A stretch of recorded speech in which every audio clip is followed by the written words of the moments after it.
ভারতের চেরাপুঞ্জি থেকে নেমে আসা পাহাড়ি ঢলে সিলেটের গোয়াইনঘাট উপজেলায় সৃষ্ট তৃতীয় দফার বন্যার পানি কমছে ধীর গতিতে। আর এর ফলে আমনের বীজ তোলা, তৈরি ও বীজ বপন নিয়ে দুশ্চিন্তায় রয়েছেন উপজেলার কৃষকেরা। বিস্তারিত রয়েছে ডেস্ক রিপোর্টে।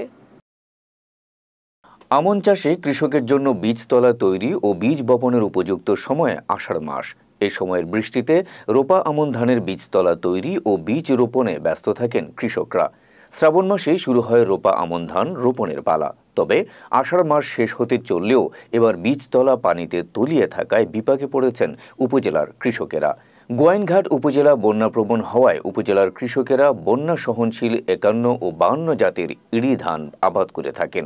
বর্তমানে বন্যার পানিতে বীজতলা তলিয়ে থাকায় বীজতলা প্রস্তুত ও বীজ ধান বপন করতে অপেক্ষা করতে হচ্ছে কৃষকদের। এ নিয়ে কৃষকরা জানালেন তাদের দুর্ভোগের কথা। আলি চারাগুলো আমরা যদি আষাঢ় মাসে আলি খাতি না, তখন আমরা ইরি ক্ষেত করি আর আমরা মৌসুমে তোমার খাটতাম পারি না, অনেক ধান চুষা বার হয়ে যায়, বার হইতে পারে না, মাটি টান মারি দেয়, বার হইতে পারে না।